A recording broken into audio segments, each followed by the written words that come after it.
Welcome back to our Take Two podcast. We're your co-hosts, and today we're doing a little Q&A with Charlotte and everything about her business, just to get to know her. Okay, so our first question is, take us back to the start and how did the idea for your business come about? Oh my gosh, okay. So the start of mine was 6 years ago. I came out of college and I didn't really know where I wanted to go. I didn't know what direction I wanted to go in. I was really lost, if I'm honest. I didn't want to go to uni, it wasn't my thing. And when I went to college, I did like a makeup course, hated it, again, wasn't for me. So I ended up basically being a dropout. My mum literally killed me for it. I just came home one day and I was like, I'm not doing it anymore. I'm done with college, I'm not doing it. She was like, well, what are you going to do? Like, what is your life plan? And I was like, I don't know at this point. But I knew I loved the beauty industry. Yeah. I knew I wanted to stay within that industry and do something, but don't know what. Funny to hear that side, knowing how you are now and how driven and ambitious. It just gives you hope out there that if you clearly have no idea what you want to do, like, you will find it. Yeah, no, because you definitely are completely different now than when you were at that point. It's crazy, but sorry, carry on. But I think I again was lucky though. I found what I really loved. Yeah. Whereas like some people don't do that, they go on different courses and they're still not sure. I literally just randomly went on a lash course. So I originally am in the lash industry, was a lash technician, still am. But yeah, I just randomly went on a lash course. I paid for it, and at this point they were like $2,000. They were like a lot more than what they are now. Yeah, it was ridiculous. So I was like, okay, this is a lot of money. What if it doesn't work out? What if I hate it? But I was just like, I'm going to give it a go. I'm going to give it my all. And again, back then, there weren't that many lash techs around. No. So I was like one of the first almost in my area. So it picked off really, really fast. Yeah. Within 6 months, I was full-time. I was mobile, so I was a mobile technician. I remember that. Houses. I had a little fleet of 500. And my beauty bell was just like in the back. Yeah, I do remember. So it was like a good time, stressful though. I was working like 12-hour days, but my business picked off like so fast. It was amazing, and I think I realised like this is really where I want to be. Like, I'm excited for where this is going to take me and stuff. Then lockdown hit, and I kind of had like a whole, not change in what I wanted to do, but I was like, I don't want to be mobile anymore. Yeah. The strain it put on my body for starters, and it was just such long days. So I was like, you know what, I will see if I can get my own place. Mm-hmm. So I got my first salon, absolutely loved that. Yeah. It was so amazing to like have my own space, have a few girls with me. And then I started doing different treatments as well, which was amazing. And then like fast forward as we went, I then decided to do my lash trainer, teacher training qualification. And I started my academy, opened that. And just recently I started using my own products, launched my own website for those, which is lashpros.uk, if you want to have a look. So yeah, it's all now new again. I feel like I'm almost back to square one. Been a proper journey when you say it like that. You realise like really everything you've been on and everything you've done. And don't get me wrong, it's not been like an easy road through that time either. I've had wobbles. I've been like, is this still for me? Do I still enjoy this? Especially after lockdown, I've got a quite strong mindset in terms of like knowing what I want for my future. Yeah. So that's always been like, I'll look further than what's right now kind of thing, and I'm like, right, well, I'm going through this patch, but it's going to get me to there. And that's a great attribute to have. I think a lot of us, I know me, that like you can get so bogged down in your day to day, whereas sometimes you just need to take a step back and be like, right, what is my bigger picture here? Yeah. Is what I'm doing. It's like 1% better every day, isn't it? Like, am I doing something today that my future self is going to thank me for? No, 100%. So you kind of covered your journey. The next question would be, what drew you to doing it? So obviously you said previously about the makeup wasn't your thing. What about lashes or even aesthetics? What do you think has grabbed you and pulled you in? You know what? I'm a very people person in terms of like, I love talking to people every day. And I think obviously coming into this kind of industry, you don't know if you're going to like it until you do it. And one thing I definitely tell my students as well is like, that first process of learning is stressful. The amount of times I sat there like, don't think it's for me. I've not got the patience for this. Like, Yeah. I don't know how I'm gonna like end up being good at this and do it. And now it's like second nature. I can do it with my eyes closed, not actually, but you know what I mean. Yeah. So there was wobbles at the beginning, and I really wasn't sure. But I was like, you know what? I have no other way, no other path that I want to go down. So I'm gonna make it work. And like you said as well, putting that money in that you did, it was almost probably a choice of this has to work. Yeah, no, 100%. Especially back then, like I was 17, I think. Yeah, around then, like I'd only just started driving, that's why I decided to go mobile. Okay. So I was like around that. Yeah, I'm a people person, I love talking, I love meeting new people, and that's one reason now why I love my job so much. Yeah. Because the stories I get told, they're so funny, they're amazing. The gossip I get told is amazing. And I like people's therapists. Like what I give you might not always be the right answers, but it's my opinion. And yeah, I love that side of things. Yeah. And I think in terms of aesthetics, I went into aesthetics, I think about 2 years ago now. It was like maybe 6 months into having my first salon. And I've always been interested in that industry. But that is something I will get to later as well, because I do think along the way, I almost like lost love for lashes and went a lot bigger into aesthetics, which I love the aesthetics industry, but I do almost think a little bit I lost the path that I wanted to truly be on, kind of thing. Yeah. So, kind of linking into that, what is your biggest business lesson that you've learned along the way? Which will be that. So I think in this industry it's so easy to get dragged into everything, and there's so much you can do, and it's like, oh, a bit of this and a bit of that, a bit of this and a bit of that. And I mean, I knew that I wanted to always do lashes and teach. That was my thing. And I also really had a love for the aesthetics industry. It really interested me. It was something I always kind of wanted to do. Yeah. But I think along that way, I almost lost my love for lashes. And I'm so like focused on aesthetics that it was like this and this. Yeah. And I think that was one thing that I now, and I've only really realised this like the past week, I've come to the realisation, because I was like, I feel lost, like I love what I do, but it's not giving, it's not driving, I don't have that, you know, that feeling in your heart when you're like, this is my passion, this is me, I'm on the right track. I didn't have that feeling anymore, and it wasn't until this past week that I've kind of been like, I now know why. It was because lashes and teaching and even the product side of things is almost like what I'm destined to do, as cringy as that sounds. Like I say, I'll always love to do aesthetics, but yeah, I think I went too far in the wrong direction, which is very easy to do in this industry. Like I know a lot of people who start doing lashes and the next day they're doing nails and brows and everything else, and it's hard to then focus on the one thing that you really enjoy because it's overwhelming. And I think now, you had to have that experience in aesthetics, and like you said, you'll still do that and you'll always do it. But now you position yourself as the lash expert, and I think in the industry that you're in, you know, there's so many people doing a lot of different things, and if someone wants lashes, go to you, because you know now that's your passion and you are an expert, you've been doing it long enough. That will set you apart from other people. Definitely. And I think that's how I grew my business so fast to begin with, because I was a specialist. Like, and I know everyone calls themselves a specialist, but all I did was lashes. And I'm someone who, if I'm going to do something, I want to be the best at it. I want to know everything. I don't stop learning. And to be fair, that is also the reason why I brought out what I have on my website, which will be coming soon. It's just like a platform to learn more about everything, and that's because I put so much time in myself to learn from different people and stuff. I would never be someone to just do a course and that be it. I want to know everything. I want to know more. I want to be the best at what I can. And that is definitely what grew my business to start with so big. And like I said, I do think I lost track of that a little bit. Like even my personal Instagram for business, it suddenly changed all to aesthetics, and there was no lashes on it anymore. And that is because I made a separate lash page with my products and academy, but I think, like I say, I fell off track with what I actually wanted. So now I'm like, okay, lashes are coming back on She's stage. Back. So our next question is, what do you think your biggest stresses have been business-wise along your journey?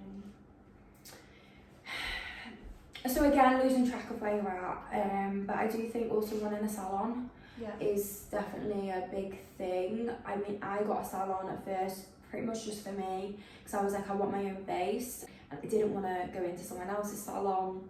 Personally, for me, that didn't make sense. I wanted my own space.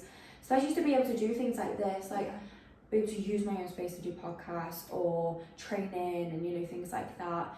But I do think if you're a salon owner, there's then a lot of pressure to be like, okay, you suddenly need a booming, busy, you need loads of girls in, and you need to have a really busy salon. You're almost running a completely different type of business. You're Yeah. managing, not that you're you know, they've got their own businesses and stuff, but you kind of do. you are thinking about, right, who's in today, Yeah. what am I doing, and I'm sure there's more to it than that, but you are essentially running a completely different type of business now. And I think that's what I didn't get pushed into it, but obviously you have everyone else with these salons and they're like, oh, you're closed, you're not open on a weekend, or you're closed this many days, or oh, it's only you in.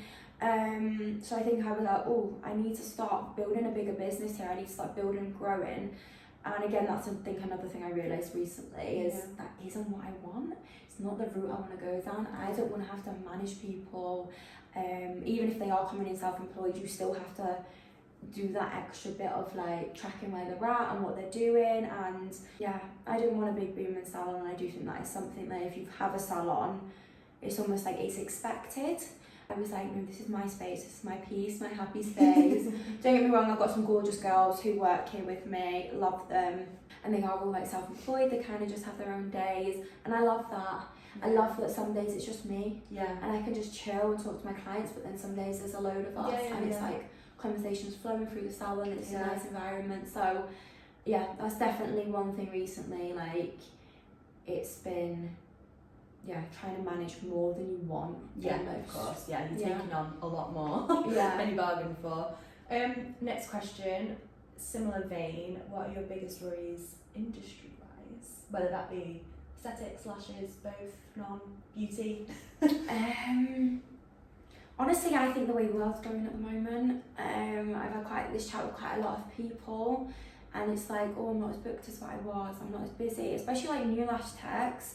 I've had a few who are like, I've literally got no clients, and unfortunately that is, no one's got money anymore.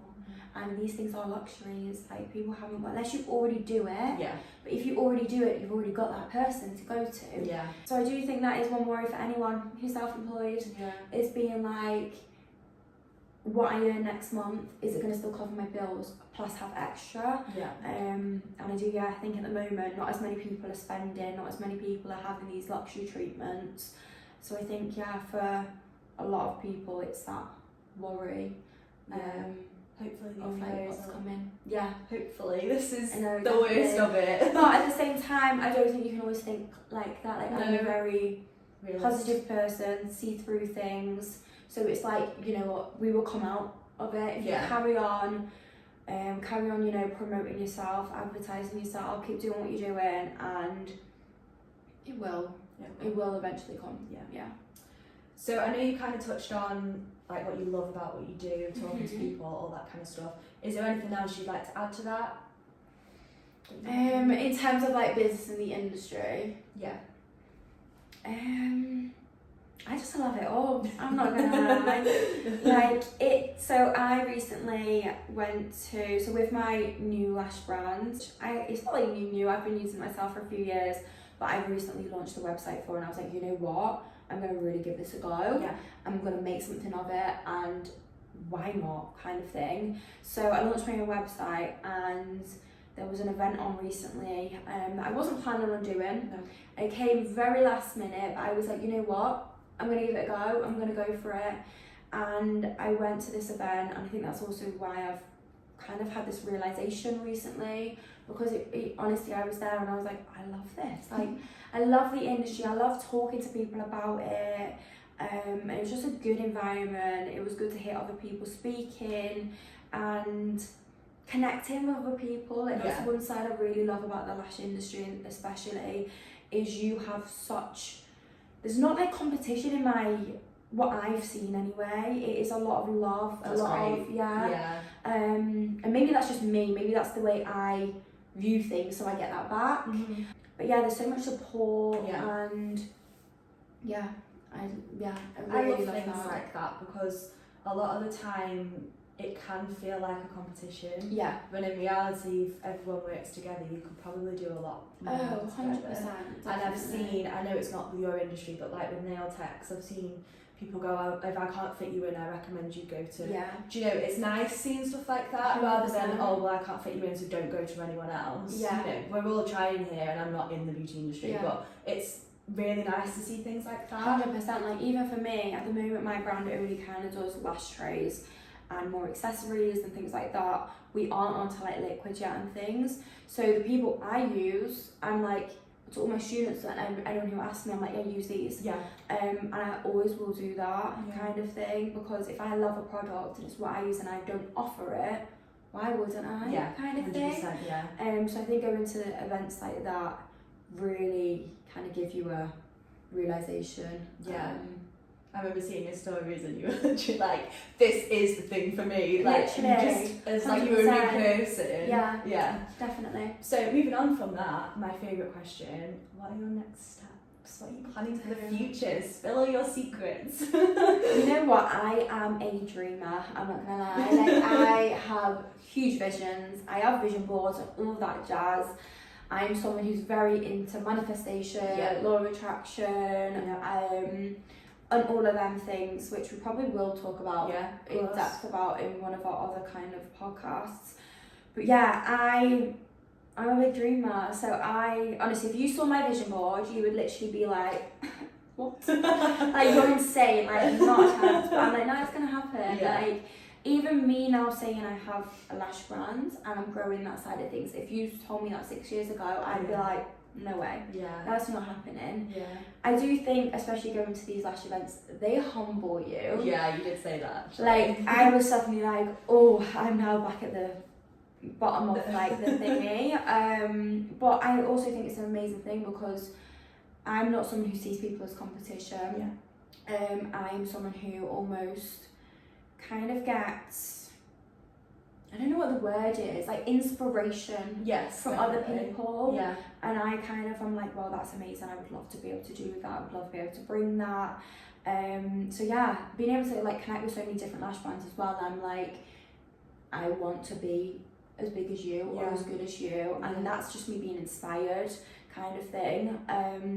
So yeah, I'd say next steps are growing the brand a lot more. We have something very exciting for pretty much this time next year, which I'm sure I will end up kind of revealing soon.